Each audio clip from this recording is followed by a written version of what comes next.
everyone. Given the hour will be quick, we start with English. Raise your hand, James, first one. NOVAK, congratulations.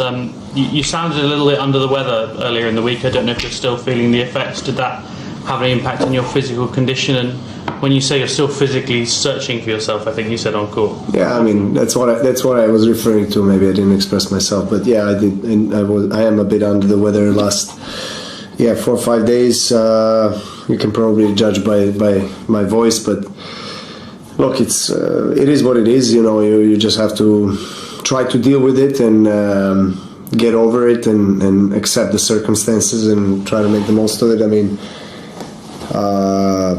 I had an amazing opponent tonight. For an 18-year-old, he played so maturely and so confidently on the court, fighting through, not giving up, even when he was 4 down in the fourth set. Just very impressed with his mentality, with his approach, with his game.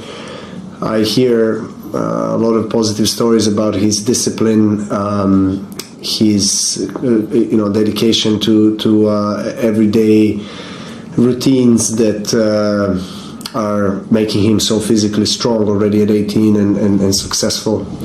So if he continues this way, he's going to have a very bright career ahead of him, no doubt.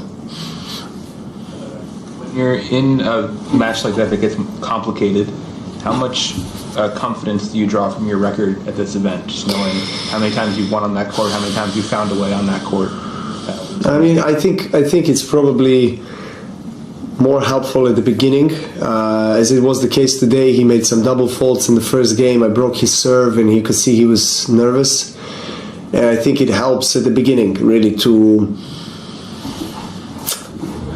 kind of make your presence even bigger on the court when they're calling out the achievements and the scores and everything that you basically achieved on this tournament. I think it's impossible for players not to hear that and not to feel that. So especially for a young player like him. But then I played one loose game in the second set, handed him the break, I rebroke, but I could feel that, you know, he's starting to feel more comfortable. He's not missing as much. It was some grueling rallies. I mean, very physical game. I mean, almost 4 hours for 4 sets. It felt at some point that I was playing myself in the mirror already. I hear that he liked to watch me when he was growing up, and I mean, you know, he's got an incredible defense, especially from the backhand side, and very all-round game. Of course, he's got, you know, every shot in the game to improve, but for an 18-year-old, I think I'm most impressed with his physical state. His legs are so super strong and so solid, and also mentality. You know, he came out there not with a desire to just, you know, play a nice set or enjoy the experience, but rather to win. So yeah, kudos to him. It was impressive. I don't think that the achievements here really wins a match, but it does help at the beginning to maybe, you know, get off to a good start, which was the case. But then again, he didn't win the match for me tonight.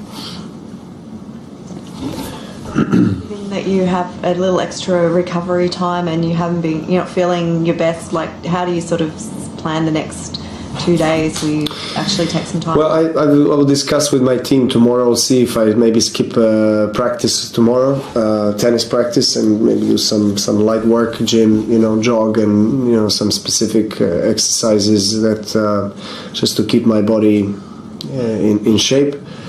I've done it. I mean, last year I haven't practiced in between any match really.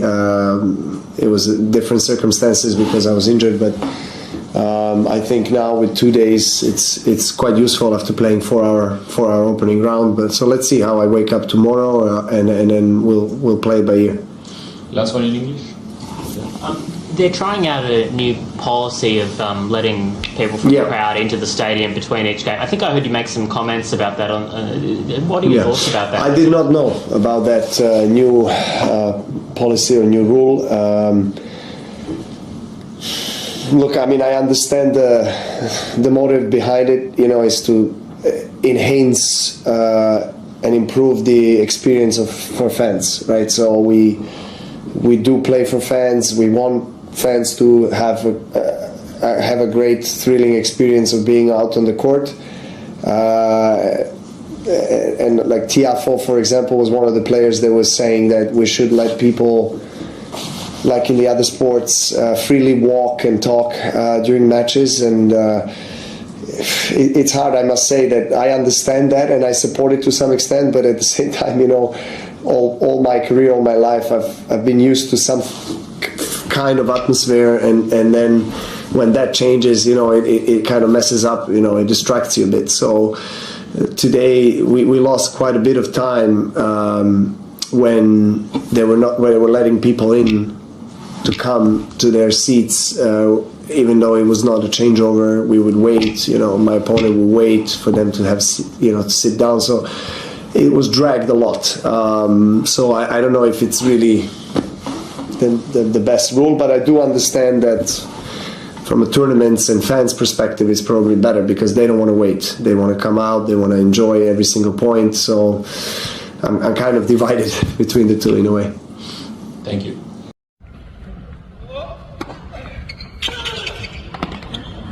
Ooh.